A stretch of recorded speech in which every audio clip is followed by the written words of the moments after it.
Good morning and welcome to Sunday morning at the Marxist Library.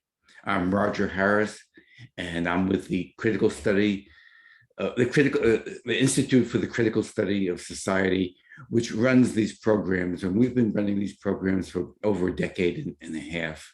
And we had met before the pandemic at the Nebel Proctor Marxist Library in Oakland. But since then, we've been meeting on Zoom. So good morning for those of you on the Pacific Coast. Good afternoon to those of you on the East, and good evening to those of you further afield. We're very proud of our programs that we've had for this decade and a half. Every Sunday morning, we come together and we discuss critical subjects from a progressive point of view. And we have prided ourselves in having an open discussion, respectful and comradely of a variety of political points of view. The particular point of view of the program committee is that of Marxism. You don't have to be a Marxist to join us, and we welcome other types of progressive thought. But we celebrate not only Marx, but the tradition of the working class militancy to the present time. And we're particularly fond of quoting Marx's 11th thesis on Feuerbach, which he said, the philosophers have only interpreted the world in various ways. The point, however, is to change it. And today's topic is going to be on a big change right now in a lot of perceptions and maybe even in some actual material ways, the impacts of what's happening in Afghanistan. Afghanistan caught between two Cold Wars, and our speaker is eminently qualified to speak on that. Bahman Azad is an Iranian American peace activist. He is the executive secretary of the U.S. Peace Council. He's a representative for the World Peace Council at the UN, and he's on the administrative committee of the United National Anti-War Coalition, UNAC. He has served as co-chair of the Venezuela Embassy Protectors Defense Committee. He is the coordinator of the Coalition Against U.S. Foreign Military Bases and the Global Campaign Against U.S. NATO Military Bases. And he's co-coordinator of the Hands Off Syria Coalition. He has a master's degree in economics, a PhD in sociology, and he's the author of the book, Heroic Struggle, Bitter Defeat, Factors Contributing to the Dismantling of the Socialist State in the USSR. He was formerly director of the Center for Middle East Studies at Rutgers University. So Bahman will be presenting for about 45 minutes. We'll then take a break, make some announcements, and then we look forward to having a robust question and answer period. So Bahman, please proceed. Thank you very much. Thank you very much, Roger. First of all, I'm humbled and honored to be part of this discussion and the group of such prominent people on the left. And my concern is, I don't know how much I can add to your knowledge in this process, because all of you are pretty much aware of whatever is going on, and you have your deep analysis of it. So I will try to kind of touch upon some of the issues and move forward, and probably leave most of it to question answers and discussions, because I think that would be more focused on issues that you are interested in than what I think I should say. I would like to deal with a few myths or misunderstandings or lies that are going on with regard to Afghanistan. Well, we have been witnessing that after 2 decades of US invasion of Afghanistan and the ouster of Taliban from power, once again, we are seeing the flag of Taliban waving on top of the presidential palace in Kabul. We have witnessed the shameful escape of the president of that country. We have witnessed the march of Taliban into Kabul without any resistance. We have witnessed the panic that was caused among the people who collaborated with US invasion in Afghanistan. At the airport, you saw the falling off of people from the plane, flying planes. And all of that kind of reminds you of what we saw in Saigon in 1975. There are parallels and differences, of course, and I don't want to get into that, but the main thing for me to say this is that the whole situation as it happened has forced everybody, most everybody, and especially the media and the pundits and the talking heads, to focus their criticism on the process rather than the policy. So they have been from all corners of the United States and the world talking about,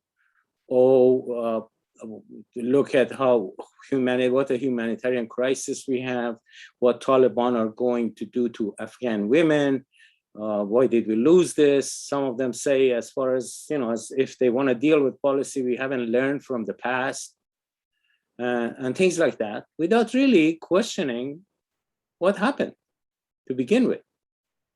Instead of focusing on the final 6 months or final 12 months or whatever that took the United States to redeploy, in my view, not withdraw from Afghanistan. Now, given this criticism, there are lots of issues involved that I want to separate from what people are saying about Afghanistan. And I want to separate the question of policy and the process and deal with the process at some level at the beginning and then move on to the whole question of policy. There are certain things, remember President Biden got on the national TV and described how it happened and why it happened and all that. There were certain elements in his talk that I think need to be addressed. One, he said, this did unfold more quickly than we had anticipated. Afghanistan political leaders gave up and fled the country. The other thing, Afghan military did not resist. We gave them every tool they could need. We paid their salaries, provided for maintenance of their air force. What we could not provide them with was the will to fight. Look at that justification. After 20 years of controlling a society, every corner, every aspect of it, you did not know what was coming in a way that you didn't anticipate this? Or is this a lie to cover the fact that it was a pre-planned thing? I'm not trying to establish this or that, but what I'm trying to say, at best, it shows incompetence. At worst, it shows lie in this process. Secondly, blaming the Afghan government and especially the military. We all know the essence of military in every country, the principle of it, is to defend a country against foreign enemies and invaders, right? That gives the will to the military to fight, to protect their homeland. Now, if you build a military that is at the service of foreign invader, and you want that military to shoot at its own people, what do you expect the outcome to be?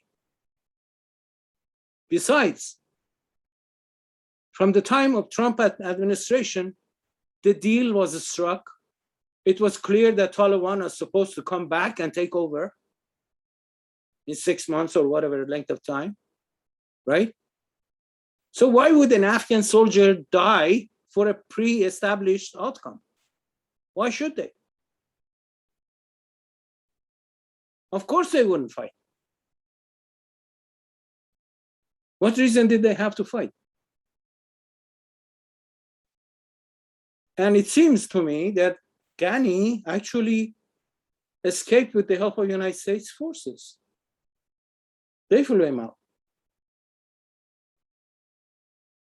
So the whole thing seems to me kind of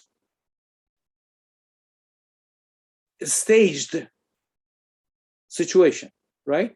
And more revealing than all of that, we will get to that later, is leaving billions of dollars worth of military equipment and weapons for Taliban and leaving.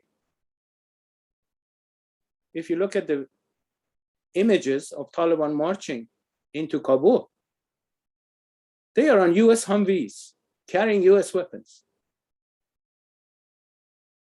wearing US uniforms when they took over the airport. Are they trying to tell me that this was by accident? Doesn't add up to me.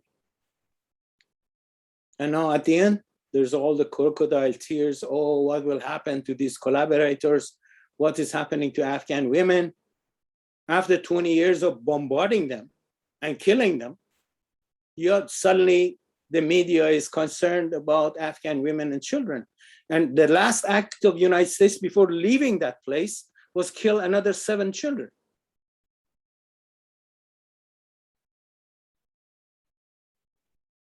And now collaborators are presented as victims. I'm not saying that their lives should not be spared. That's a different story. But think about Cuban exiles in Miami.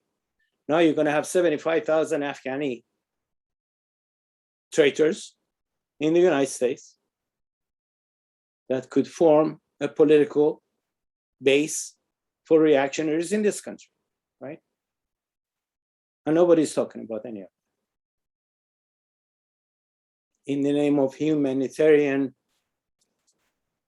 concerns, everything is done, right? From the beginning to the end, while killing people. So that is the whole stage justification for what the US did in the past 20 years and the withdrawal, right? But the key element in that is what Biden said about why they were there. And nobody questions that. He says, we went to Afghanistan almost 20 years ago with the clear goal, get those who attacked US on September 11, 2001. And this is the one revealing one. Our mission in Afghanistan was never supposed to be creating a unified, centralized democracy, right? Okay, half lie, half absolute truth. The lie, US did not go to Afghanistan for 20 years. It was about 70, 60 years. Secondly, they didn't go in there for fighting terrorism. That's a lie. We get to that. The truth, we didn't go there for building democracy. Of course not. You destroyed one to get in there. Of course it wasn't meant for establishing democracy. If you wanted democracy, you would have let the Afghan revolutionary government remain in power, right? But you didn't want that. And imperialism is opposed by its nature to democracy.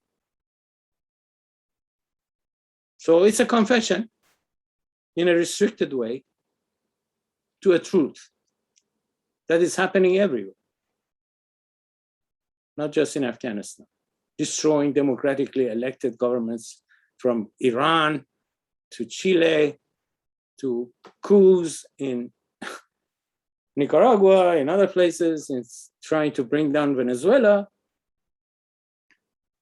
other governments.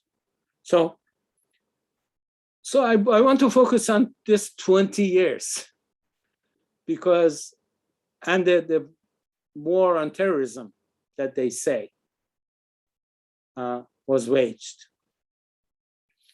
I would get back, further back, and I want to read some of the stuff, not reading text, but refer to my notes. The whole thing started as a result of the Cold War with Soviet Union, right? And it started immediately after World War II, with the prestige and power of Soviet Union after defeating Nazism and fascism, and the support it was getting from all over the world. There was a fear among US leadership, ruling class, that this is going to spread all over the place. So the question of surrounding Soviet Union with puppet governments around the borders was the main issue. So as early as 1949, the British media started saying that Afghanistan has become as important as European countries with regard to Iron Curtain, that we have to do something about that because we need to encircle the Soviet Union, and Afghanistan is not. So that's how it started. That was the idea. In 1953, Richard Nixon, vice president, went to Afghanistan. What he suggested? The Afghan government up to that point was non-aligned. It wasn't committed to any side of the struggle. And the idea was to bring Afghanistan to the Western side, to the US imperialism side. And Nixon went in 1953 to Afghanistan to convince Afghanistan that the Afghan government should side and join the Western Bloc. Okay. And they made promises to them. They said they want the Afghan government to allow construction of airfields and other military facilities in exchange for a long-term loan. That's how it started. Afghans rejected that. Okay. Then again, the propaganda started in the US and Western media that Kabul has no option but to join the military pact or the political military bloc of the West in the fear or because of the threat from the North, which is the Soviet Union bordering Afghanistan. So that was the whole propaganda that was going on. In 1954, the US signed a military pact with Turkey and Pakistan. And that pact was used as a lever to start pressuring Afghanistan to move from a non-aligned position, non-neutral position, to the American side.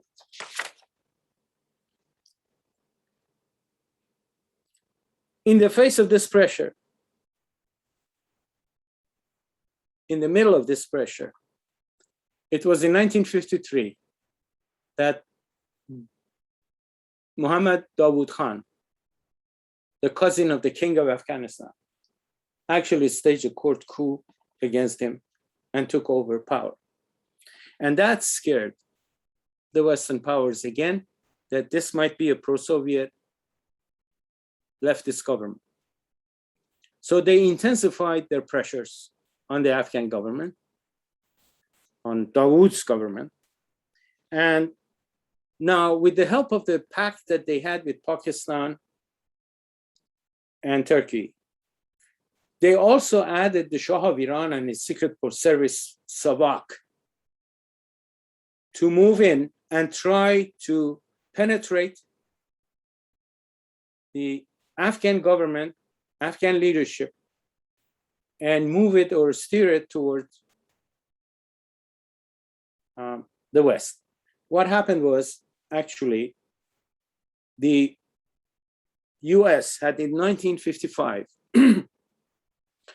started what is known as the CENTO military pact between UK, US, Pakistan, Iraq, Iran, as a military defense pact. And they were, as of 1955, they started pressuring Afghanistan to join CENTO. Well, it didn't work. It didn't work. But the Shah of Iran managed to create enough chaos inside the Afghan government that finally Dawood had to retreat. But at the same time, they are facing so much economic pressure and problems that the US was able to manage to organize some kind of opposition against him with the help of Shah Sabak,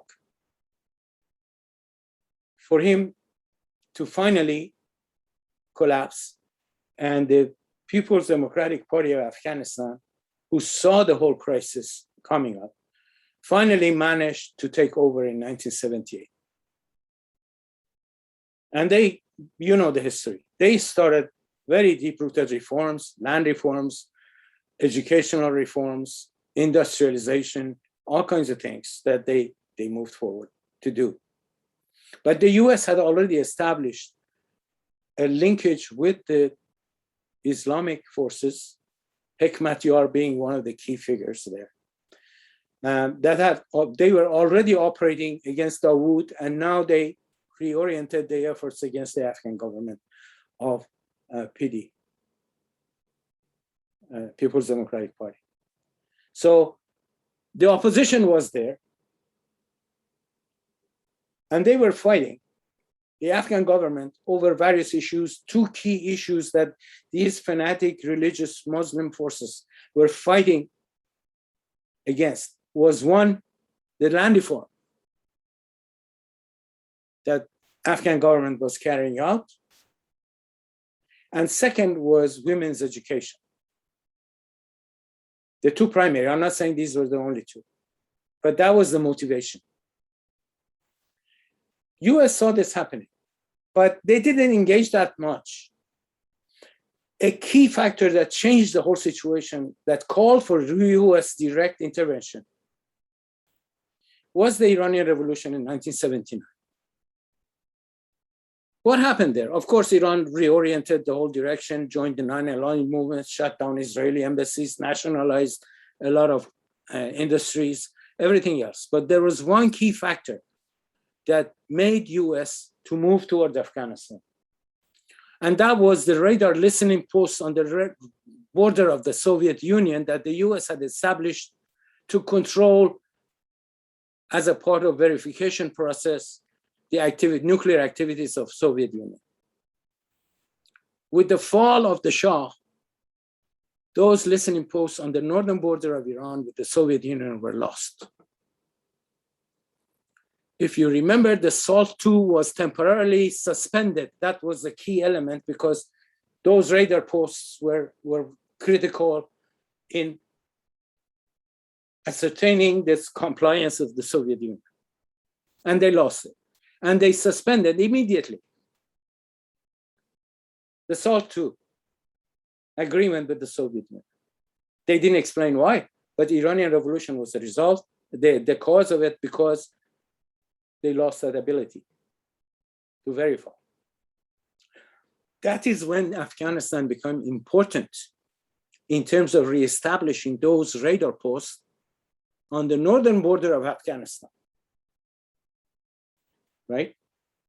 If you get to Richard Helm's memoirs, he talks about this. Jimmy Carter, head of CIA. He talks about that. So that's what made Afghanistan a key element in the US strategy in the Cold War against the Soviet Union. So if you look at it, Afghanistan intervention did not start as a war against terrorism. It was an integral part of the US strategic war during the Cold War against the Soviet Union. And it continued on. They unleashed the mujahedeen with the help of the Pakistani ISI and the Saudi Arabian funds and US weapons and all that, right? Now the Afghan government was faced with not a local domestic opposition, which they could easily handle, I think,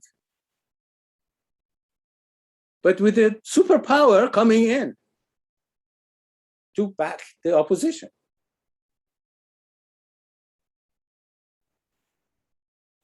Things got very critical, and Afghan government requested Soviet help. I have read the stories, different places, I don't know. But they say the Afghan government asked 13 times before the Soviets agreed to come in. And they finally came, right? And then the Cold War began inside Afghanistan, right? Now, for many years, Soviet Red Army fought there and tried to protect the government.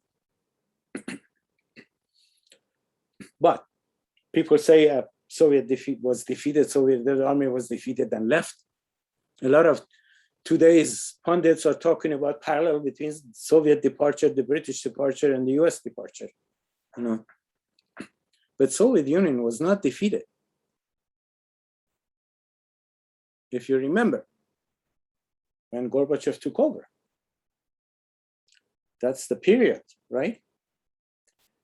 One of the problems that Gorbachev raised was that the Soviet Union is spending too much on supporting national liberation movements abroad, and it's putting pressure on their economy, and they should stop it. So the budget for the Red Army to fight in Afghanistan was cut drastically. And it was not possible to continue the war at the level they were doing. So they had to withdraw. And it's not just that. Gorbachev also did not veto the US invasion of Afghanistan, Iraq the first time. It was the first time in the history of Soviet Union that Soviet Union did not veto a US war act. And we know what happened at the rest of it. But the Soviets withdrew because of Gorbachev. He forced it. Now, when the Soviets left, everybody thought that the following day, the government of Afghanistan would collapse. It took another 3 years, even with the help of the United States, to bring down the government, right? But when they took over, we're talking about 10, 12 different ethnic, tribal groupings in Afghanistan. They couldn't agree on anything after taking Kabul, other than massacring and killing the president of the country and hanging him in front of in public areas. So hanging his body, actually. So that was a problem for the United States, because US wanted to establish a strong government, pro-West government there that would carry out US mission. And we were confronted with several years of internal fighting among these groupings. In order to achieve what the US was planning, then the option one was adopted, which was training, creating, unleashing a force from inside Pakistan, which was Taliban, to take over the country, right? Well, this plan worked.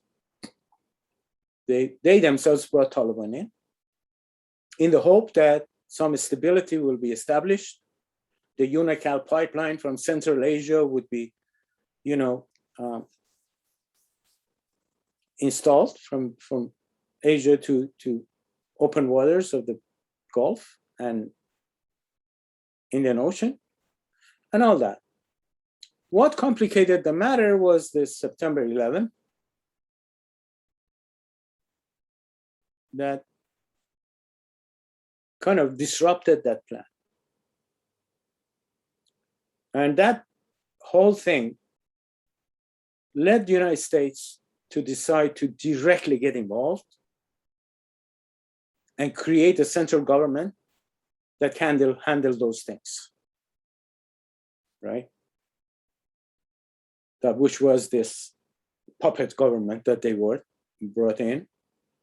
And for all these years, 20 years, they tried to establish that stability in Afghanistan, which they knew was not possible.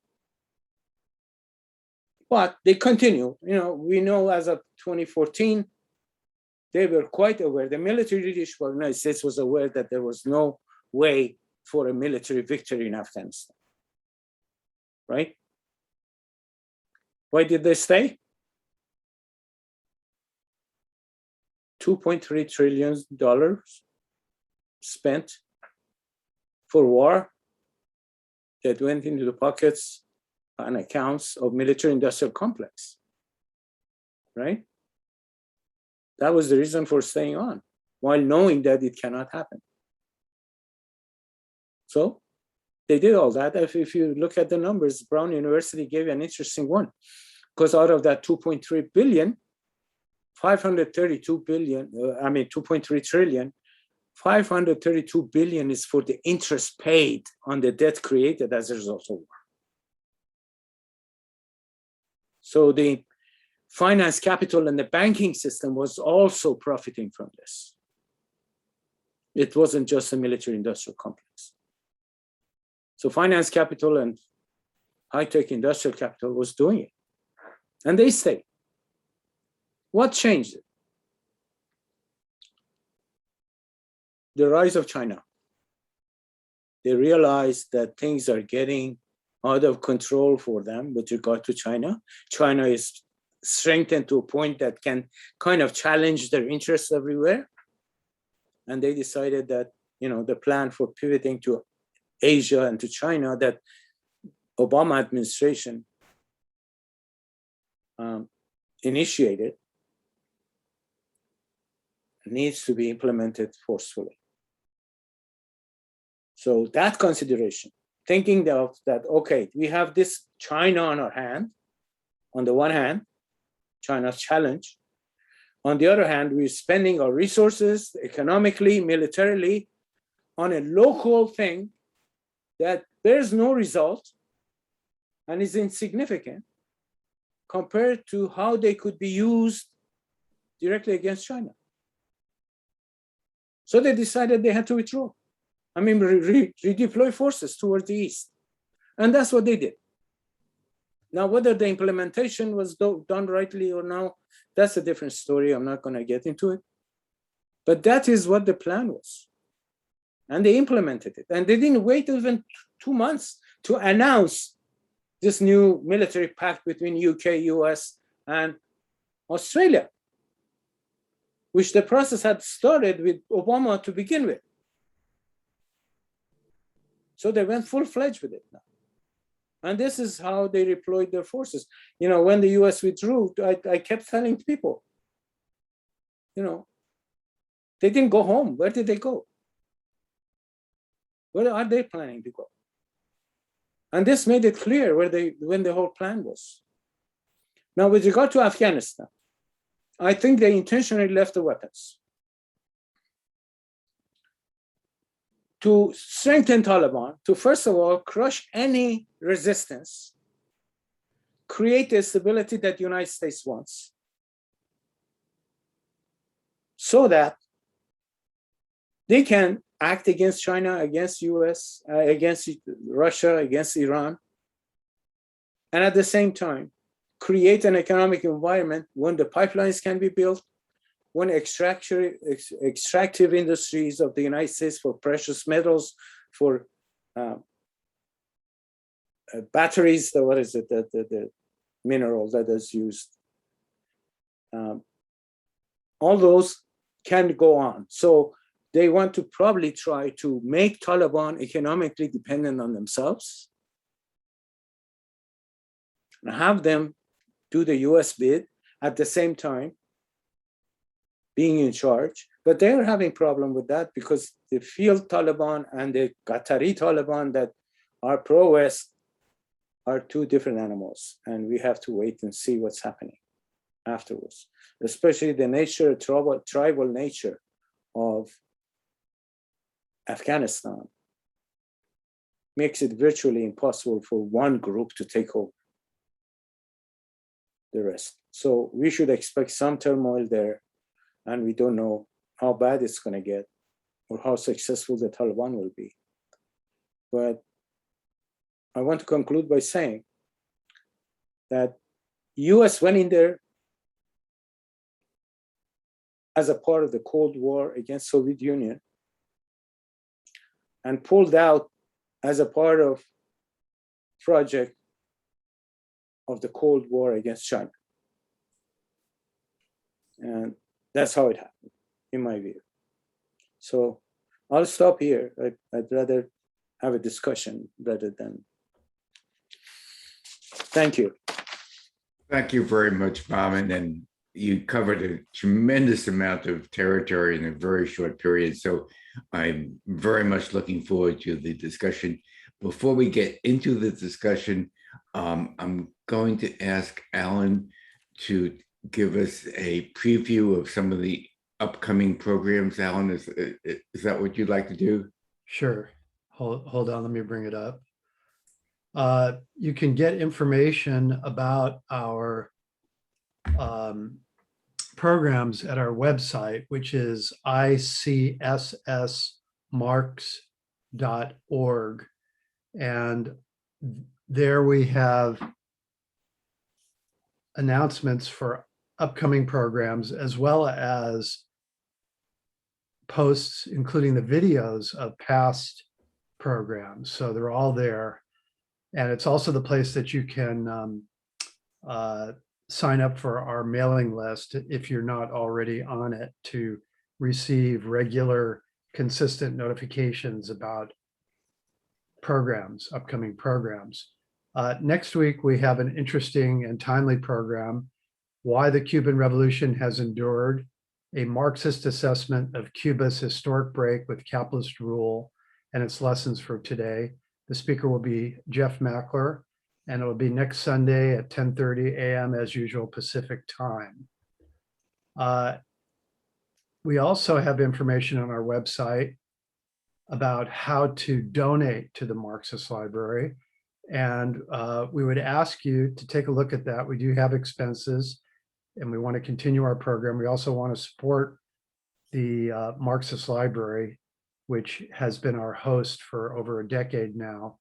And you can make a donation by either PayPal at ICSSsunday@yahoo.com or by making signing up for Patreon at patreon.com to support the ICSS program that we have there. That's a regular monthly deduction. So if you have any questions, take a look at our website and contact us. We hope to see you at future presentations. Back to you, Roger. Okay, thank you, Alan. So now we can go into the Q&A period, and we'll do that until about 12, maybe about 12:20, 12:25. And then we'll ask Bahman to make some final remarks. And after that, at 12:30, if people still want to have like an informal chat that won't be moderated, that we do that for another half hour. And you're welcome to stay for that or leave as you wish. Our usual method of doing the Q&A is we ask people to make statements or present questions or do a bit of both, and to limit that to about 2 minutes, and then give the speaker a chance to respond. So I see Raj Sahai's hand. Forgive me, Roger. Do you want me to answer each question individually, or you want me to wait until everybody asks? Good. We tend to like to answer questions individually because it becomes a more interactive process rather than sort of the expert pontificating on everything. Though in this case, it would be quite justified. But I think the interactive process is what we want to prioritize. So, Raj, why don't you start? And I see Gene's hand, so he'll be next on the stack. Bahman, thank you very much for a very informative presentation. I learned quite a bit from it, even though I have obviously kept track of what's going on in Afghanistan coming from India. Afghanistan and India have very long historic good bonds, cultural bonds, etc. And anyway, my thing I want to focus on, I don't have any disagreements with you. What I want to focus on, what you said was Afghanistan government was asked 13 times. They asked USSR 13 times for help before USSR came. Now, Zbigniew Brzezinski had actually postulated, he's a landlord, and then became the intellectual supporting the US government against people who took away his landed property and others like him. So he basically had this thesis that you should drag them, USSR, into Afghanistan and bleed them, just like the USSR, from his point of view, was bled the United States in Vietnam. Of course, the two were not the same. So I want to go in a little bit more about detail on this process by which USSR came. And the second thing was, I understood that the government, after USSR withdrew, and I agree with you, Gorbachev was the one who wanted to basically change the system, very much and then so he was the one who ended socialism as such as it was, but it was still socialism of some sort. So the question is, I thought the government lasted 2 years. I heard from other sources. You said 3 years. Could you clarify that, please? Because I think maybe I'm not accurate. I just gave you a rough. Yeah. Idea. Okay. If that's not an important one, I can check on that. But the other one, the process by which 13, and then the question about listening post is an interesting one. And even without the listening post, Afghanistan has been where there was been a rivalry between Western imperialism and even Russian imperialism to begin with. And then when the USSR came, their fear was USSR, either Russia or USSR getting into the warm waters of the Gulf and threatening their interests. So you made listening post as the most important element, but isn't that really a larger issue is the control of the vast resources of oil wealth is a greater factor? I mean, I would like to hear your thoughts on that, both these questions. The procedures or processes between Afghan government and the Soviet Union in terms of when and how and the requests and all that, I'm not really that familiar with the details of it. As to the other issue, to me, all of those issues that you mentioned are part of the whole package, no question about it. But the thing is, what triggered the US? What broke the back of the camel on this one was that loss of that listening post, that they said, now it's time to go in directly. There's no way we can, because it would only take, you can woo the Afghan government toward the West and do this and that, but you had to go in there militarily to be able to establish those listening posts. So it would require US presence, right? So that listening post made it necessary for direct intervention rather than indirect through the proxies and all those things. So it defined the timing of it, in my view. Did not change the priorities and requirements for the US to do that. As I said, they had a lot of investments. They were planning a lot of investments during Taliban if they had managed to control the situation, for pipelines, for extractive industries and all kinds of things that they were planning to do. But the whole turmoil remained, and the US was forced to move in because what made them go directly in was that listening post and radar establishment. And but that added to all the other concerns that they had, definitely. But that was not the sole one.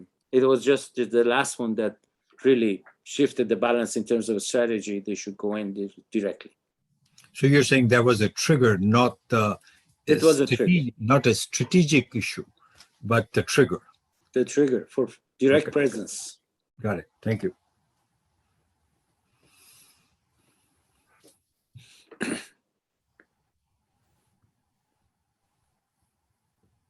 Roger, I think there is somebody else who. Okay, I think I'm next. Okay, I'm sorry, I was muted.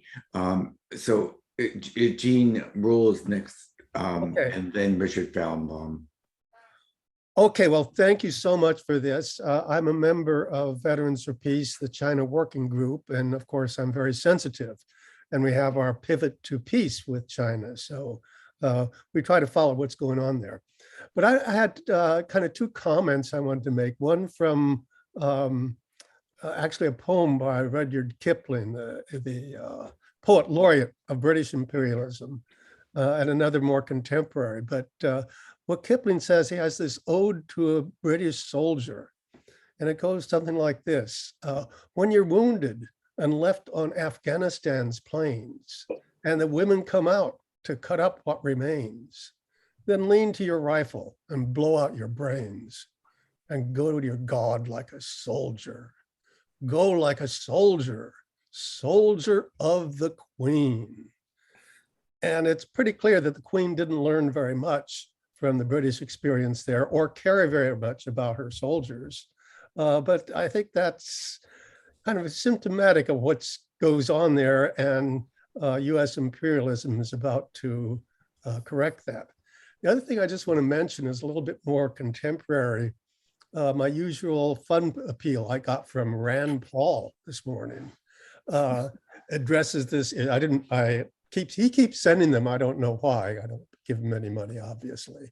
But he says, let me just put my other glasses on here.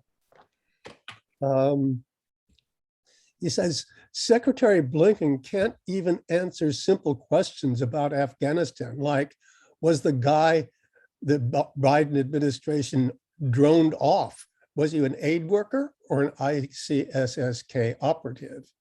You know, you would think you'd kind of be able to answer this question before you off somebody with a Predator drone.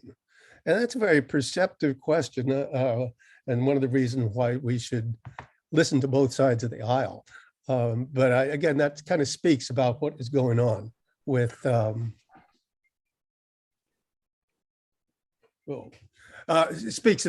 with US imperialism. So I'll stop there and see what's going on here.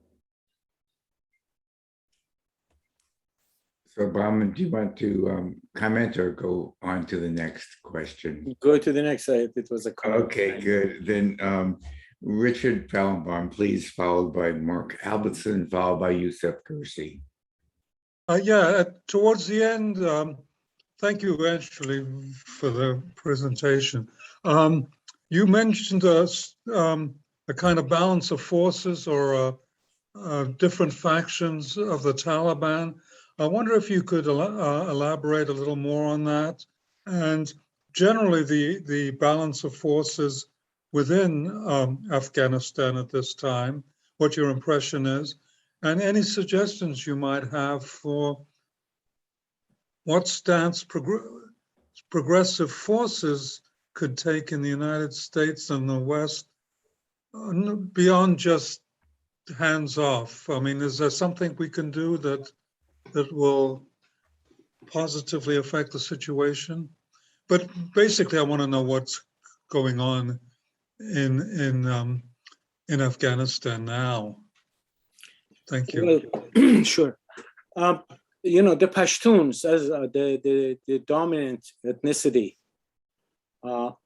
who live on both sides of Afghan-Pakistan border, the whole ethnic group areas in the south of Afghanistan, they constitute about 40% of the whole population of Afghanistan.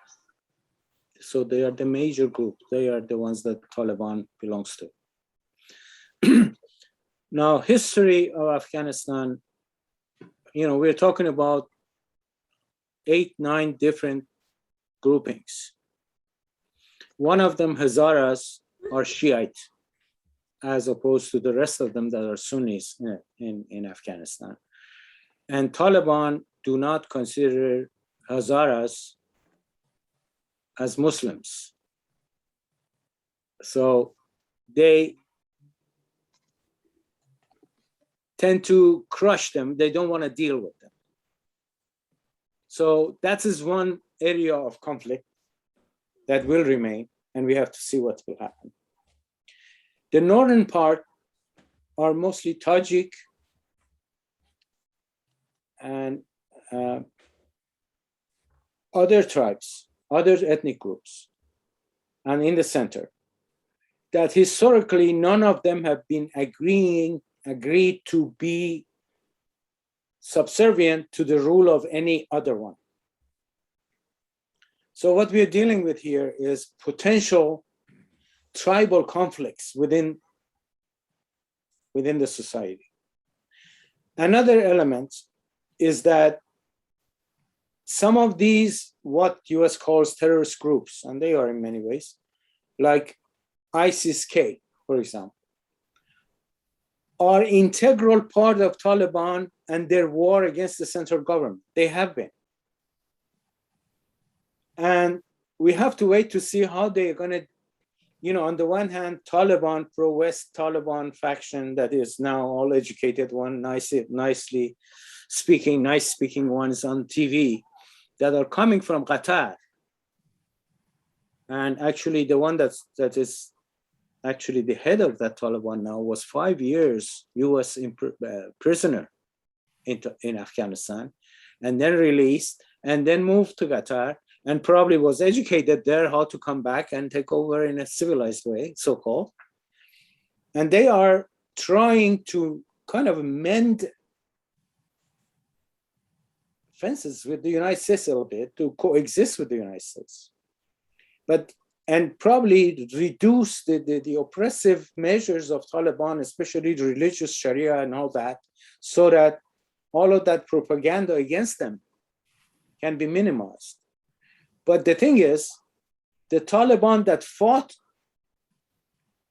throughout the territories are mostly uneducated, fanatic Muslims. And they still hold on to their anti-woman, anti-Western, anti-cultural, Western culture and all that. So whether they're gonna at some point have a split within the Taliban itself in terms of what they're gonna do with the country, whether the Taliban leadership will be able to implement its decisions throughout the country without resistance for those in the field, on the ground, around the country is to be seen. So a lot of things are unclear at this stage, but it seems to me that the very fact that the US left all those weapons is to enable Taliban to create an absolute control of society for itself. But how it's going to happen with them, that's the problem. The question of what can we do with regard to Afghanistan? First of all, I think we should kind of counter all these myths about war on terrorism and 20 years and everything else, and put it into true context so that people understand what is going on, because it will have implications for the next steps of the movement, not with regard to Afghanistan, but the whole global situation. We are dealing with possibly a new strategic phase in US military strategy. It is happening not there, but if you go to the Middle East area, to Persian Gulf area, US is creating a mini NATO there with Saudi Arabia, Israel, Emirates, Turkey, and they are supposed to take charge of security concerns and stability in the region, right? US is trying to free its forces so that it can use them more efficiently toward China. So we have to look at what happens. So is Afghan situation a defeat for US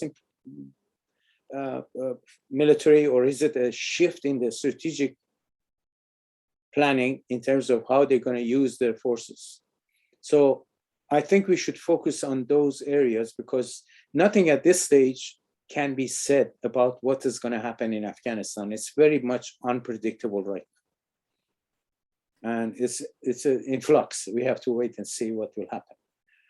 Which wing of Taliban takes the upper hand, which tribal nationality. As you know, the Tajiks actually started the resistance, and the Taliban managed something they could not do even in the first time they were in charge, to take over the Panjshir area, which is a valley between two mountains that is really impassable, and they could not take it over before, but this time with the help of US weapons were able to take it over. So it seems to me that idea of making sure that Taliban is in full control and can stabilize the situation is one of the objectives of the United States. Whether it's going to happen or not, something to be seen. Thank you, Bahman. I think you're adding a lot to what the left's discussion on the Afghanistan. Adding this part about the new developments, not only in the pivot to China, but also the role of the Abraham Accords with Israel and the Arab Emirates and Saudi Arabia. I think adds a lot to left understanding. Next is Mark Alberson, followed by Youssef, followed by Alan, followed by Richard W., followed by Raj. Thank you, Roger. Good afternoon, Bahman. I'm a member of the Peace Council too, like you are, but I also do historical research at a military magazine. And what's usually left out of the equation when we're discussing Afghanistan, militarily speaking, is how weak the Soviet army was from day one. I mean, weak. I'm going back to the point where, when you compare this to Vietnam, where Americans put in a year's tour unless they wanted to go back. Soviet soldiers were there 18 months. Soviet officers were there two years. And in this comparison, we sent millions all together into South Vietnam. I mean, at one point we had 562,000 men there. Through the whole war, from 79 to when they got out in February of 1989, the Soviets had a total of 642,000 men here. They had no more than 105,000 at one time in Afghanistan. We did the same. We made the same mistake in Iraq.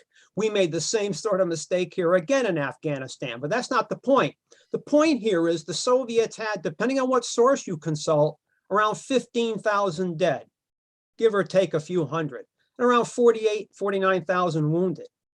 It is the healthcare issue, the hygiene issue.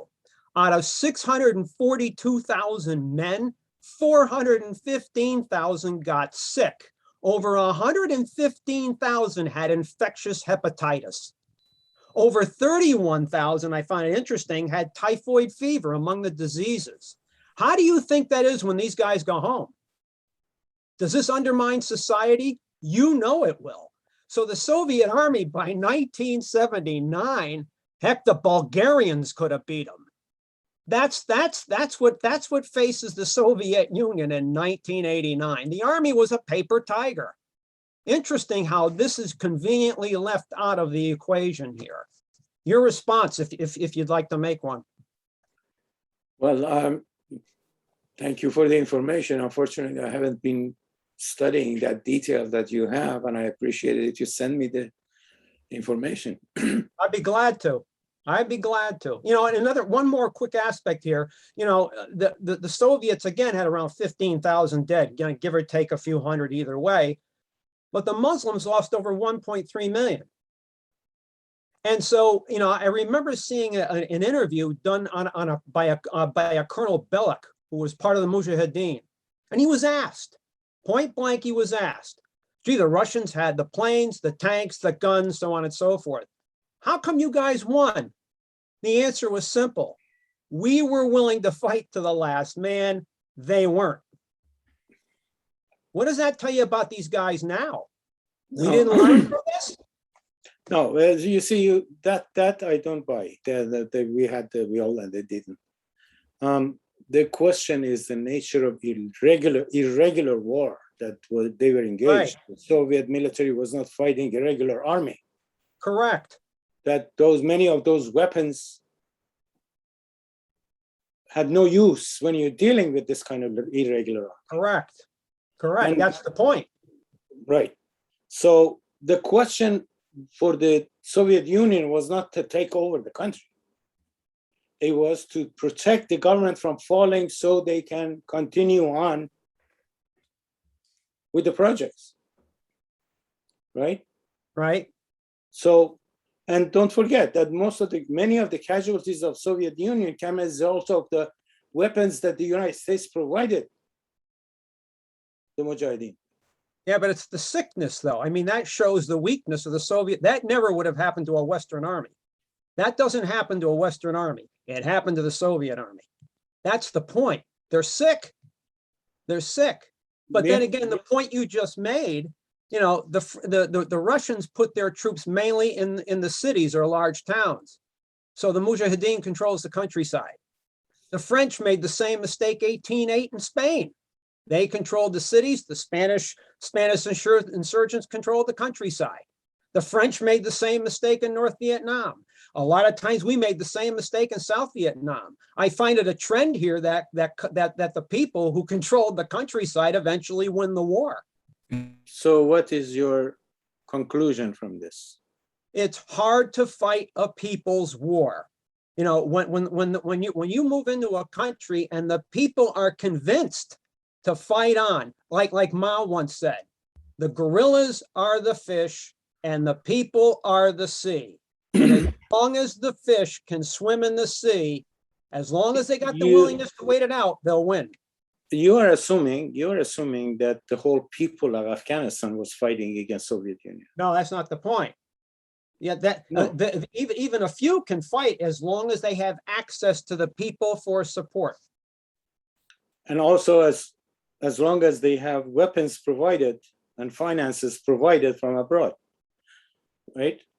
That's partially true. Although like in most guerrilla groups, where do they get their arms from? From the people they're fighting. Mao even said that. Ho even said that. Vo and Giap even said that. That's interesting how long-term successes last 10 years, 20 years. How long the Vietnamese fight? 35 years? What does that tell you? Interesting. Fascinating. Thank you very Absolutely much. Let's go on to Youssef, if we could, please.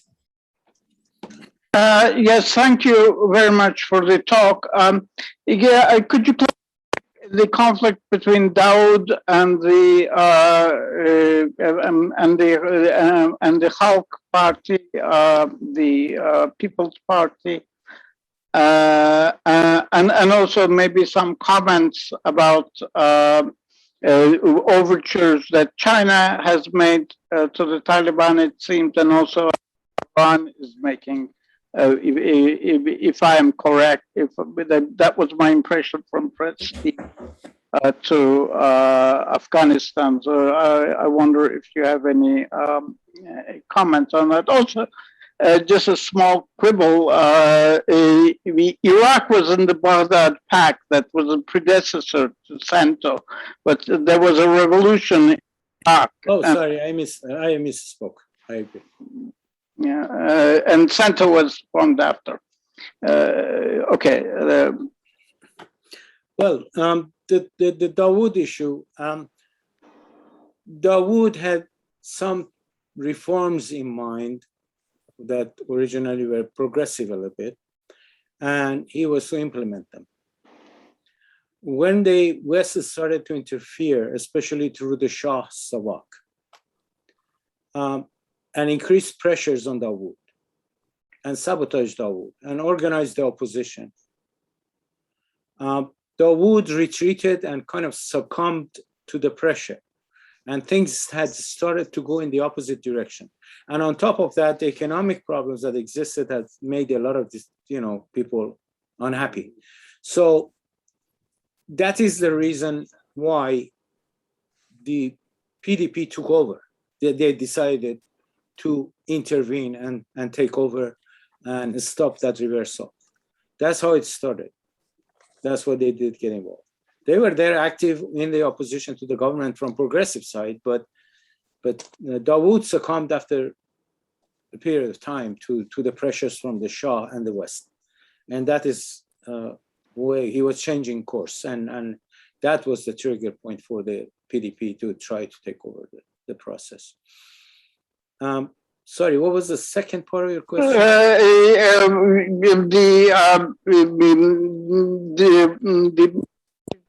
Of China. China seems to have made some overtures, and also I think Iran has made some overtures. Yes, even Russia, in many ways. This is because of exact uncertainty that everybody is facing. They are, all of them are playing their cards safely. First of all, there's no question about the deal with the US, between Taliban and the US. Everybody knows that. Now the question is, would they allow the Taliban to be a complete puppet of the US government and the West or not? And Iranians are trying to move it away from that part of thing and try to, entangle them, get them involved with other things. But Russians are taking more forceful way in the northern side of Afghanistan, but at the same time, all of them are playing it safe right now and trying to not allow this to go all the way in the US direction. And that is my understanding of the situation. What will happen next, we don't know. These are, I think, transitional policies until the fate of the government of Afghanistan is pretty much established. If that happens, if Taliban becomes a serious threat, probably China and Iran will change their attitude also. But for now, they are trying to not to let Taliban go all the way toward the US. Okay. Thank you. Thank you. So our next question comes from Richard Wright, followed by Raj Sahai in order of hands raised, and then Norma Harrison. So Richard, if you could unmute yourself and comment. Thank you. Alan is there somewhere, Roger. You mentioned Alan. Okay, I'll put Alan after Norma. You just sort of preempted part of my question, but what occurred to me was that Pakistan seems to have played a very pivotal role in the history of Afghanistan. And as far as the United States is concerned, Pakistan seems to be shying away from the U.S. In a great number of instances, and perhaps more towards China. And I'm wondering also, maybe there seems to be a rise in the non-aligned movement that seems to have dissipated over the last couple of decades. So could you speak a little bit more on the role of Pakistan in vis-a-vis Afghanistan and the U.S., and maybe you just sort of alluded to it, maybe the rise of a non-aligned movement? Thank you. Sure. Pakistan has been playing for a long time a dual role here with regard to U.S. and China, and it is continuing to do that. But it seems to me that the ISI, the security forces in Pakistan, are more in line with the Chinese, while not all of the Pakistani government is in that direction. So there is a kind of this is a double-edged sword, in fact, to me, with regard to Pakistan, that one side of it, the security forces are more leaning towards the Taliban and and China in terms of the future of the country. And the other forces, I mean, the government probably are not as much. So again, Chinese are using that influence of Taliban, I mean, Pakistan, to control, if I put a brake on Taliban. Again, that puts probably Pakistan at odds with the United States if they do it more effectively. So, you know, everything is in a shuffle right now, it seems. And we have to wait and see how things turn out for in the short term to see what the role of each one of these governments is going to be. The non-aligned movement, of course, that was a result of balance of forces between the two camps that existed for that period of time. And with the dismantling of the USSR, that kind of playground in between the two powers that people could use to you know, kind of follow some part of their own independence goals were allowed to happen, especially economically, if you look at it. Now, in the absence of the socialist camp, the monopolization of financial markets by the West, and absolute rule of dollar here, these governments are forced to retreat from their original objectives. And it's not just the states, liberation movements. Look at it, what happened to the Palestinian movement. Look at what happened to South African movement, to Irish movement. They all had to retreat from their original goals to accommodate this shift in the balance of power. Now, with emergence of China, things may change again. And that non-aligned movement can be revived in a, you know, more strengthened way. That's my feeling. So we have to wait and see. But that's in the cards, it seems to me. Thank you. Raj, and then Norma, and then Alan, and then Jean Roll. Yeah, actually, thank you. Yeah, actually, Richard started the question that I was going to ask, but I would expand on that issue. The role of Pakistan is very significant. And in fact, there's a great rivalry between India and Pakistan when it comes to Afghanistan. Pakistan sees it as their strategic depth. And the present government in Afghanistan is, in India, they believe is handpicked, have a great influence. Sirajuddin Hikmatyar, I think is the name of the guy. Haqqani. Sirajuddin Haqqani. Haqqani, yes. Haqqani. And so when you say ISI in Pakistan separate from government, I believe Pakistani government, civilian government, just a face of the Pakistani military. And ISI is not separate from Pakistani military. It's one of their officers, top officers, who runs ISI. So ISI and Pakistani military are not separate. And they have really humiliated the United States. So I don't know how the United States is going to handle it, because I think this was humiliation. There's no way. They may have planned to leave, but this was humiliation for United States. And they have great influence there in the present government.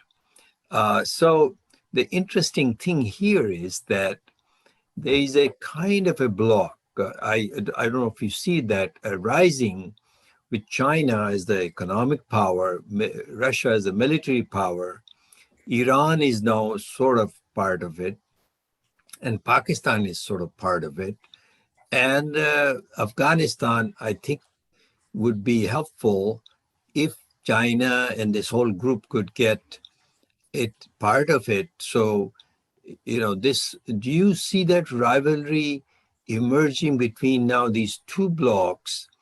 And how do you see it as, I mean, Lenin's thesis is that you cannot have a single pole of imperialism, but you seem to imply that the peace forces are where China could lead, so anti-imperialist.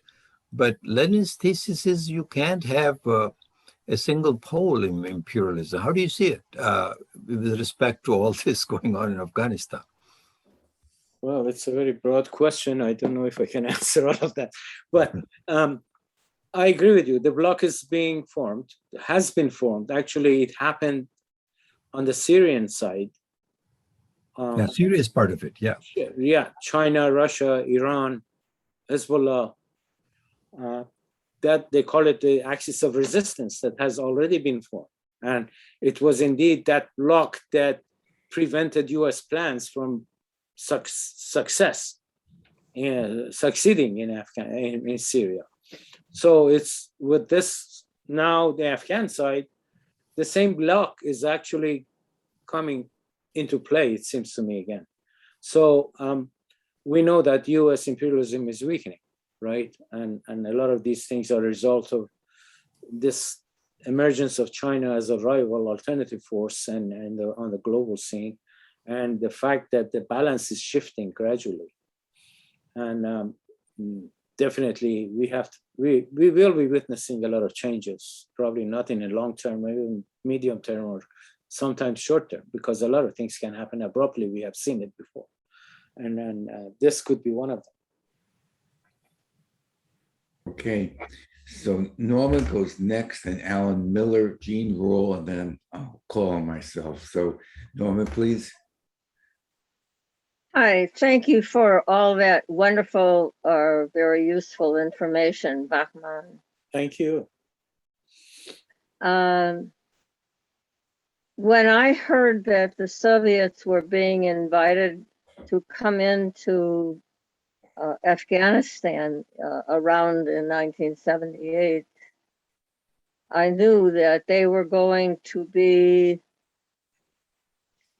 influenced by their having had the most tortuous experience of fighting off the Nazis in World War II. And I think they've been weakened by it as far as their attitude, even to today. Just a thought. The numbers are almost unable to escape from our mouths. The horror that they experienced and how much that must have been ingrained. And of course, they were fighting, as we know, for a cause for which they died.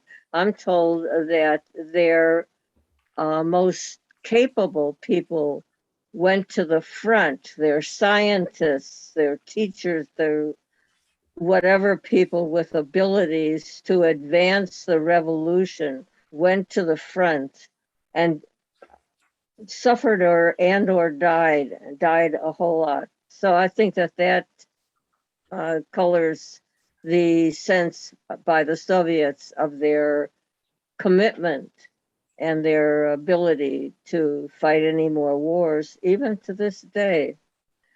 Both Sharon on the chat and I now here thank Mark, who it seems has left, but we can say it anyway, for that very good information. I hope you think he was correct about the condition of the people who were in the military being debilitated by the circumstances of the imperfect health care for all, which happens everywhere. You can't get it right the first time. I want to emphasize that the chaos that went on with the removal of people from Afghanistan, people had been being told for what, 6 months, 6 years, 16 years, that the US was going to leave Afghanistan. And it wasn't happening. And then suddenly it was. Well, people stayed on because those were jobs. And there weren't a lot of those. So the chaos at the end had been built up, well, for 20 years or more. I mean, the issues of Afghanistan having begun in, you say 1950, and I agree. It was hard to say, oh, I'd better leave because the US is going to leave. Just to do that for 70 years. It's too hard to think about. And I want to summarize with, we are living in the Irish peace. We are having imperialism shoved down our throats to a point where we haven't yet been able to counter the acceptance of not being as murdered and bombed as much previously. Irish accepted terrible terms. 800 years of struggle gone down the drain for the time being. Thank you. I think you've gone over 4 minutes now. So, Bahman, Good for you want to me. respond? It was a comment. I appreciate it. Thank you. Thank you very much. Alan Miller, please. And then Jean Rule, and then Roger Harris, and then Sharon Rose. Thank you, Bahman. Great presentation. I especially appreciate the way that you put the context of what's happened there in the Soviet Union prior to the 70s. I think that's a part of the history that many of us don't really know about. I had a couple of questions, which I'll make them quick. One of them is, could you comment, the narrative here, the justification that is put forward for the American invasion was to, in response to 9/11 and Osama bin Laden being hosted by the Taliban. Can you comment on that? Especially to give us information that we might use in discussing it with people. And the second thing is, can you say a little bit about the period of the Democratic Republic of Afghanistan? What were some of the things that took place? What was the nature of the opposition there and the support for the government? Those are my questions. Thank you. Sure. First of all, with regard to the war on terror and on the 9/11, we all know, I mean, I'm sure you're familiar with that document that neocons put out before George Bush took over, the Project for the New American Century. And there they openly say that to implement the plans that they have for the 21st century, they need another Pearl Harbor. 9/11 was the Pearl Harbor they were waiting for. And so they implemented in the name of 9/11, but it was already planned. So there was nothing really causing it at 9/11. It was just finding the excuse to do it. And so in that sense, it should be seen as a continuous process of the fight against Soviet Union. I mean, that is what it was. And the cover was humanitarian and so-called fighting terrorism and stuff like that. So that I think we need to really focus on more. In terms of the government of Afghanistan, they did a lot of developmental projects. They opened, they transformed the whole educational system. Girls going to school, all those religious restrictions on women were removed. Women of Afghanistan were given full rights, the same as men, at least on paper, but in society like that, it's not easy to implement. So they did a lot of good things. Actually, let me show you.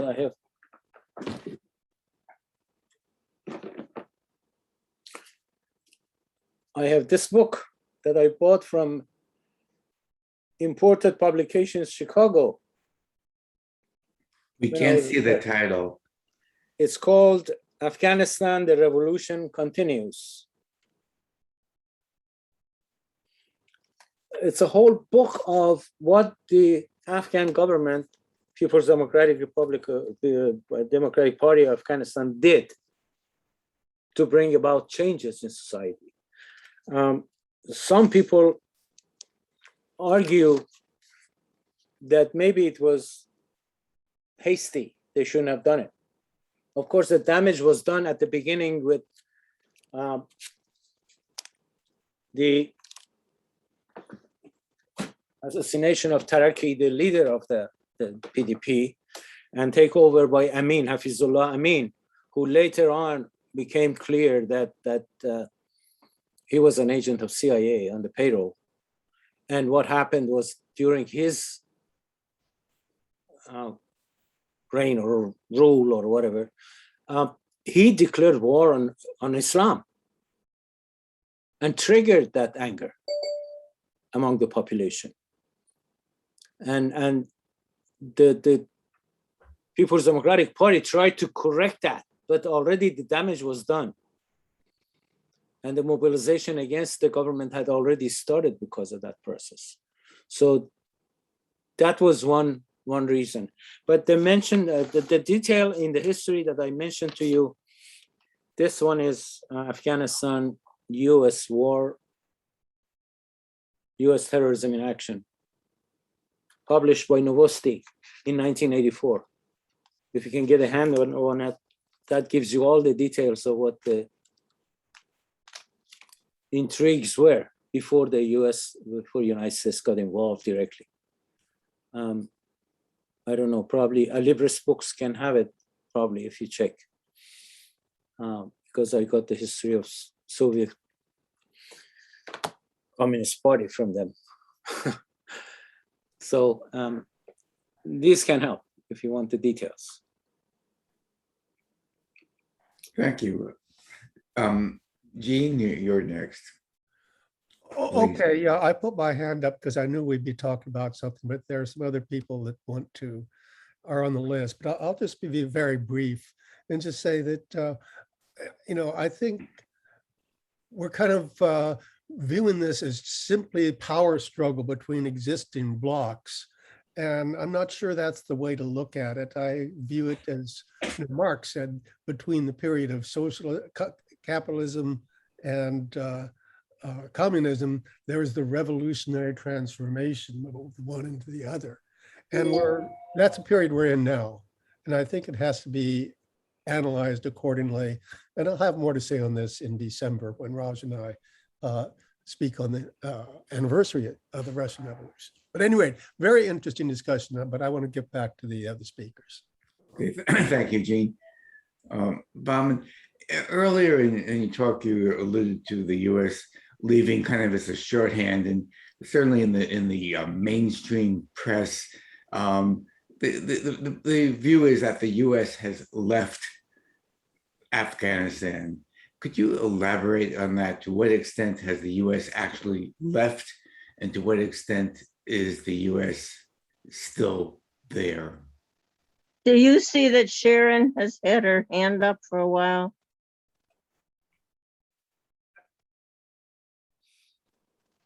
Well, U.S. military has officially left, but it wasn't only U.S. military present there. Clandestine operations, the special forces, all of those, we never know if they left. I'm sure they haven't. There are lots of probably US trained Afghan citizens already that have not been visibly working with the military, but working with secret services that probably they're still there. One second, someone needs to mute themselves. Go on, Bahman, please. Yeah. So the US has not left. In my view, the US has not left yet, and it will not leave until a revolutionary government takes over. So, and with the deal that the Taliban had, US at least had 15 known bases, right? We don't know about the unknown bases in remote areas which nobody knows. At the same time, the deal they made with Trump made with the Taliban, US promised to evacuate, I think, 6 or 9 of those 15. So what happened to the rest of them? Who is in charge of them? What was in there? So these are the things that are unknown, but just departure of United States official military does not necessarily mean leaving Afghanistan. To me, they're still Thank there. you. The next question is from Sharon, and I don't see any other hands up. So if you do want to speak, please raise your hand. But Sharon, please go. Thank you. Thank you very much, Bahman. I want you. to address something to you wearing your hat as part of the peace movement in the United States, someone who's has been trying for a long time to build the peace movement and anti-war movement in this country. I'm wondering what we could be doing better. It's not clear to me that there's anything that we can do to really overcome the media, how the media completely refuses to cover anything around anti-war. And, we're up against an enormous propaganda machine. And when we agree to be part of a united front to elect a Joe Biden, we rarely raise the questions around the horrible foreign policy of such a person. But in any case, I do have a couple of things on my mind that we might be doing better, and I was wondering what you think.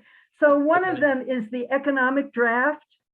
I personally regret, as an anti-war activist for many, many years, I regret every minute I spent opposing the draft, the universal draft. And I think that was a big mistake of the anti-war movement. Not that we were the cause of them instituting the economic draft. They wanted to do that for a long time. But I think we need to talk about it now, about who gets to die in Afghanistan. And I don't think we've done a very good job of that. And the other thing is, we used to have a lot of solidarity and friendship exchanges and trips to China and other places, Cuba and other places, and we used to promote that a lot, especially among trade unionists. And that seems to me to have gone by the wayside, discounting the problems with the pandemic, but even before that, is what I'm talking about. So I wonder if you have any comments about those things. Okay, tough questions. First of all, about draft. I don't think that the US ruling class will agree with that kind of a draft. That would make the question of war and peace a people's question, right? And makes everybody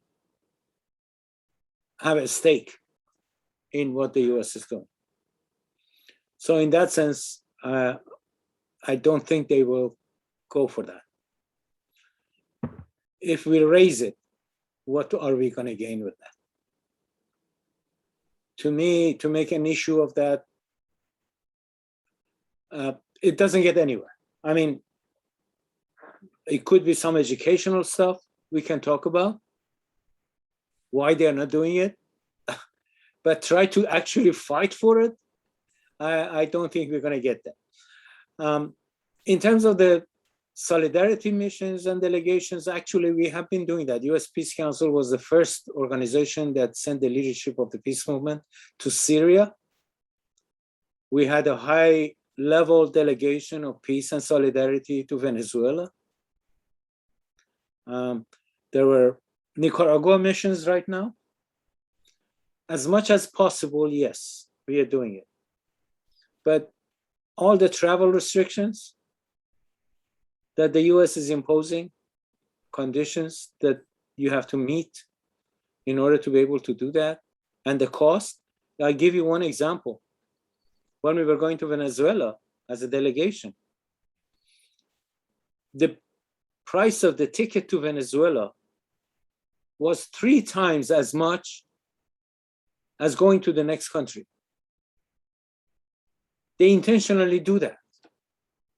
to make it impossible for such contacts, right? Cuba is clear. I mean, the US doesn't want them to, right?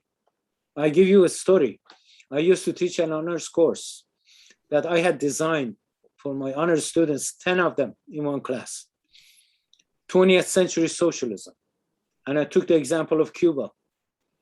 And we got the agreement from the school finally, after a lot of reluctance, to allow me to take the students to Cuba. We did. We went there we spent for about 7-8 days, all over the place. They had great plans for us to see everything, right? On our way back from Havana, we were sitting at the airport in Havana, and I saw one of the girls is crying. I said, Michelle, why are you crying? You know what she said? We are leaving Cuba. I don't want to go back there. That was the attitude. And they didn't know anything about Cuba before they entered the course. This is the effect of people going and seeing. That exactly they know where the weakness is and they don't want it to happen. They leave it to corporate media to present these countries in a distorted way that at least silences the people when they do things against them, right? And we have to overcome that. I fully agree with you. You know, my motto is you have to nationalize the media in this country before you nationalize the banks, because that's a precondition for it. And we should really focus on it. And we have to figure out how the movement can build its own media. We have been trying to penetrate the official establishment media, which is futile to me. We have to create our own and really put our resources into it so that we have an independent.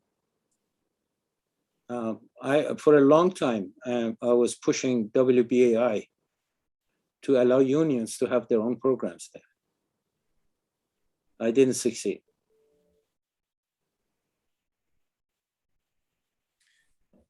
Thank you.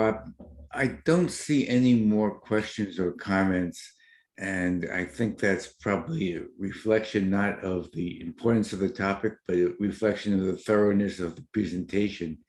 But Bahman, would you care to do a little bit of a summary, particularly focusing on the question of, has the United States imperialism been defeated and where we go from here?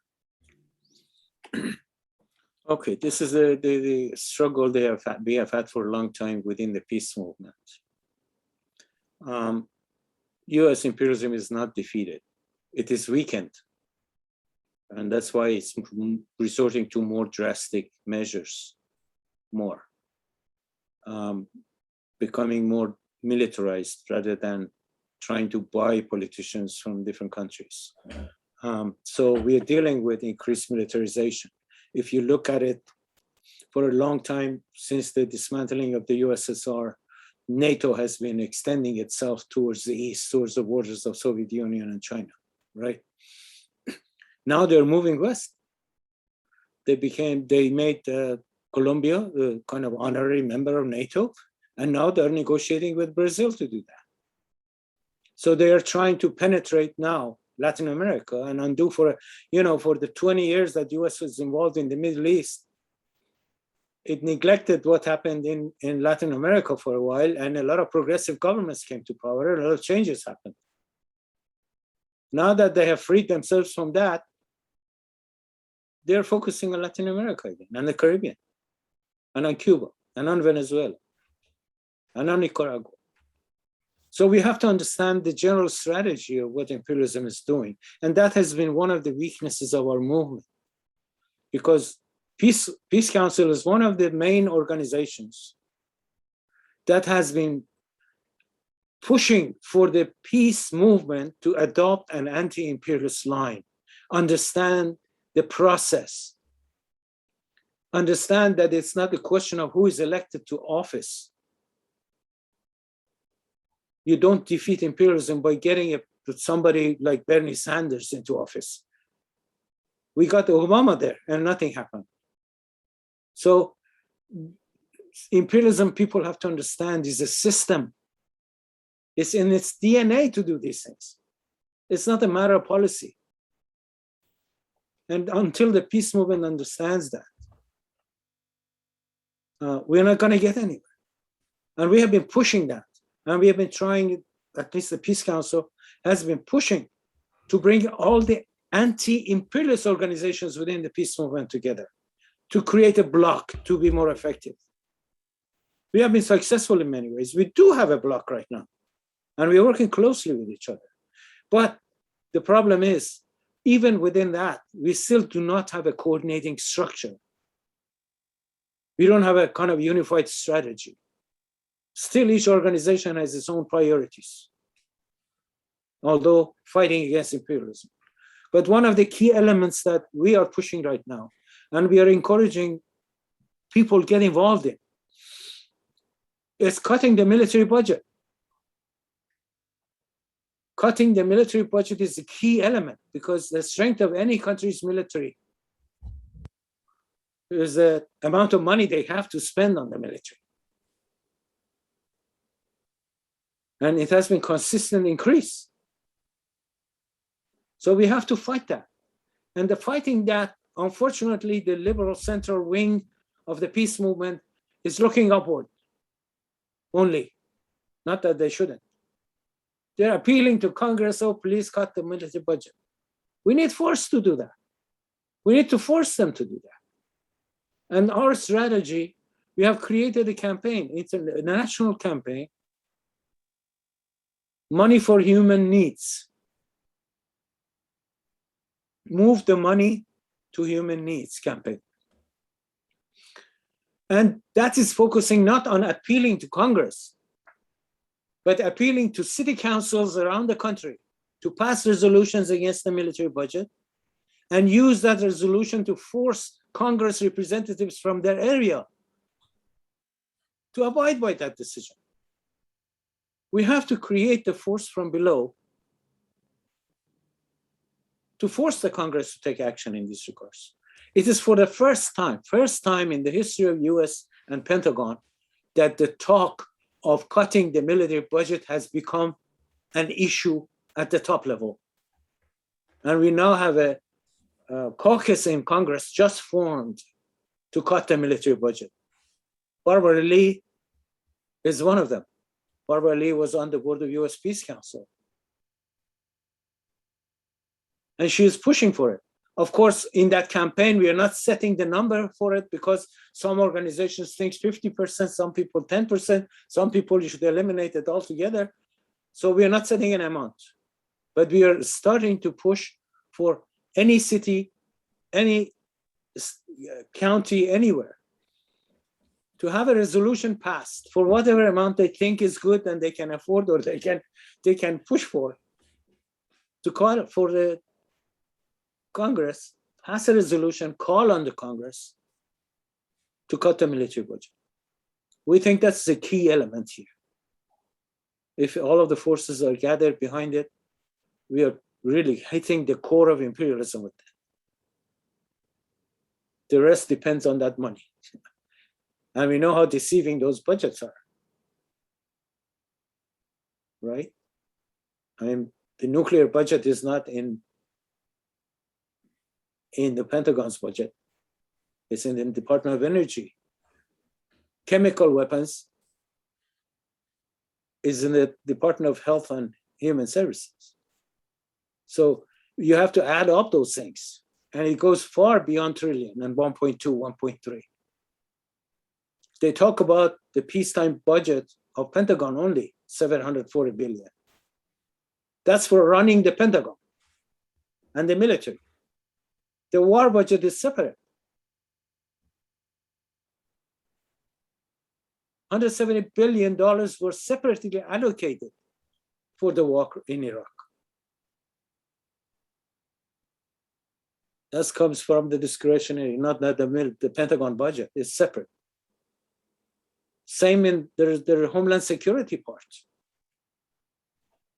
Secret intelligence services, that are doing work. Their budget is not in the Pentagon. So we have to add all of that, and people will see what portion is going of the resources of the country is going to that, at whose expense?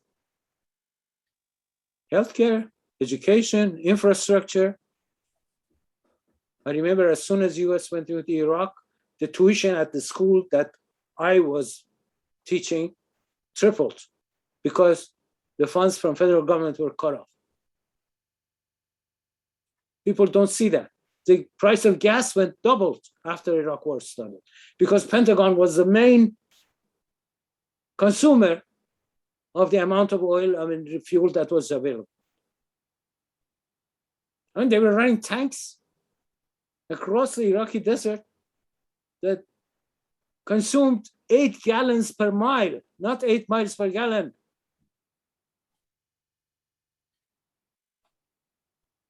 And the environmental damage. All of that. It is that money that is making it possible. We have to cut it. And I think the peace movement has to realize it. That's my suggestion. I'm going to ask Alan. He indicated that he had a question, and then we'll open this up to general discussion. Alan? Bahman, thank you again very much for your talk. I've noticed a lot of articles in the mainstream media that characterize the situation in the wake of the US withdrawal as a power vacuum that different countries are rushing to fill. In particular, they note China and Russia, among others, and Pakistan also. Now, I know you touched upon this briefly a few moments ago during, I think, in response to Richard Wright's question. But do you think that the people of the world, the peace-loving people of the world, working people, have any stake in, is this just a maneuvering of big powers to fill a power vacuum and gain, find some economic gain, or is there really more at stake here? And I think you touched upon this, but can you comment on that? Well, I don't think it is for economic gain, but the role of Afghanistan from the beginning, as defined by the United States, was to cause trouble for Russia, Soviet Union, and for China, if possible. So they have every right to be concerned about this situation and this outcome. I wouldn't call it a power vacuum. It's a new power in Afghanistan. It's there, right? The US consciously avoided a power vacuum and substituted a different power in its own place, right? The question is what that power is going to do right now. And this is the concern of all of those countries who are surrounding it. And they have every right to be concerned. Every time US talks about what Chinese do, what the Russians do, what the Iranians do, like the Iraq war, we destroyed Saddam Hussein, created a power vacuum, Iran took over. That's the explanation for what others do, right? As if US is not trying to fill a vacuum.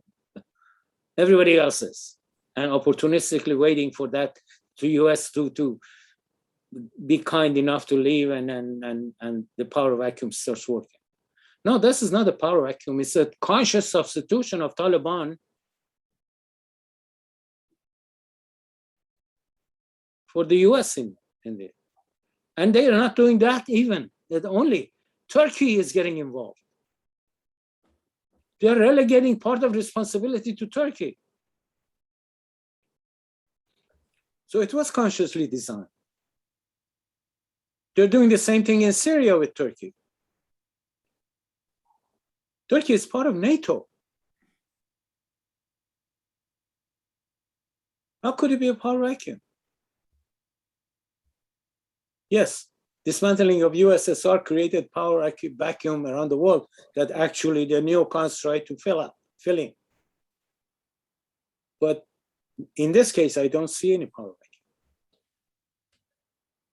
Because the nature of power has shifted. Bahman, may I, Alan and Roger, may I jump in here a little bit? Please do, Raj. Okay, all right.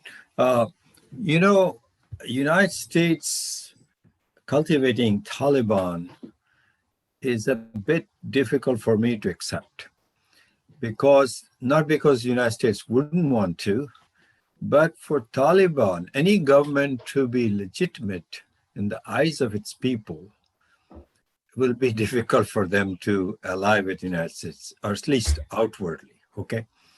The reason for Taliban victory, unlike here, Mark's point was, I differ with Mark's comment about People's War, doesn't apply to actually Afghanistan, in my opinion. And I like your comment, Bahman, at the end of it.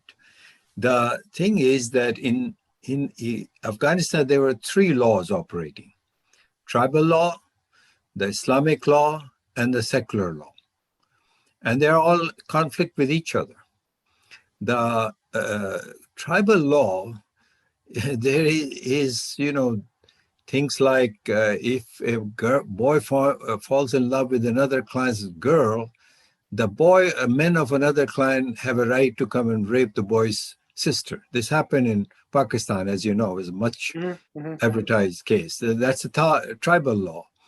Also in Pakistan, I don't know how tribal law sits there, but on this issue, in Afghanistan, there's something called bachabazi, which is, rich people pay the poor family for a young boy whom they sexually exploit, keep within their household, who does his work, while the women go about their business and their families raise, and it becomes part of the family, but it's an abused person.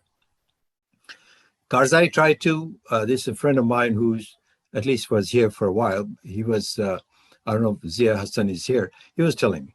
The Karzai tried to stop it, Hamid Karzai. And Kandahar, I think it was Kandahar or Mazar-e-Sharif police chief resigned against it. He himself had that kind of a thing. So Islam actually looks down upon that practice. So also under Islamic law, where women are really confined, it didn't allow rape of women by powerful men. So that, in that sense, they came to accept it, its authority. And that's the Taliban's success, is in the countryside, where the writ of the central government supported by the United States did not run. It ran in the city to some extent, limited amount. But their allies were the former warlords who were into all these practices, or some variation of people who had no political currency outside the city.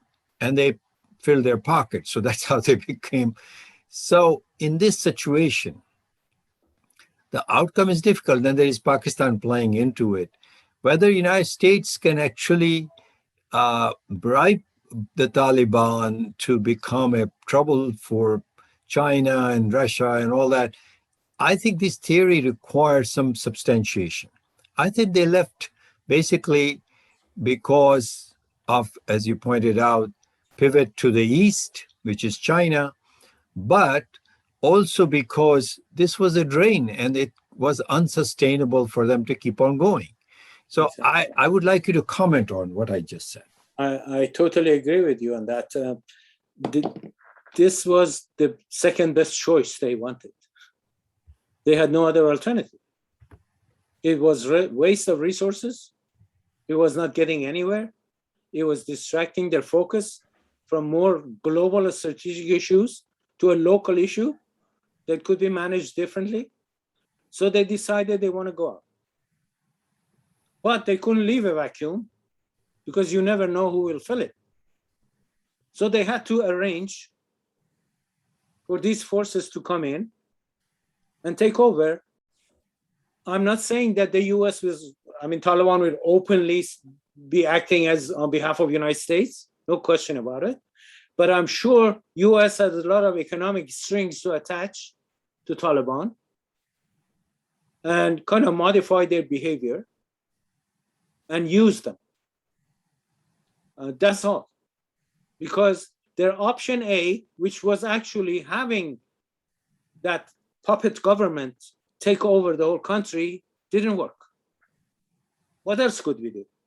Stay there forever, waste your resources, or find a kind of a second best solution, leave it there and depart. And that's what they did. And I would say that because Taliban never directly fought United States forces, very rarely. They were fighting the government forces. So it wasn't a battle between the United States and the Afghan government, the Taliban. It was a battle between the puppet government and the Taliban. And the US was managing it. So if it was not a threat from China, according to the US, why wouldn't they stay there for another 20 years and just let their military industrial complex make other trillions in it? And okay, fine, let it happen. But they had more urgent issues to deal with and they couldn't waste their resources on Afghanistan. That's why they pulled out. And to me, it's a redeployment. It's not a defeat. It's defeat of the plan. It's a political defeat for plan A, B. First, the Taliban. Second, the puppet government. Now they're going to plan C in a different way. That's how I look at it. Thank you very much, Bahman. It's now about 12:30, and I think it's time for our open discussion.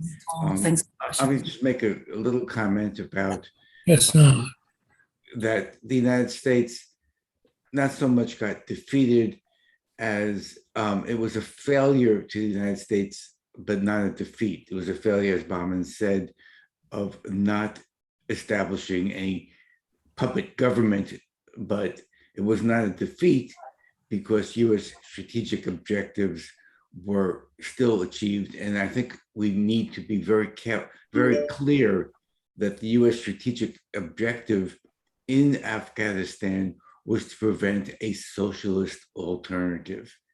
And there was a socialist-oriented government in Afghanistan that the United States crushed.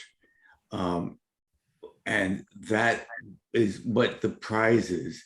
And the strategic objective of crushing socialism was achieved by the United States. And we should not take any solace in the fact that the United States is so-called withdrawing right now, because it's the socialist project which is really the prize for all of us. And with that, I want to thank everybody for coming. The program is not over, but the formal moderated part of the program is over. I want to thank Bahman for all good work and for this incredibly important discussion and presentation. And with that, I'm just going to open up the discussion.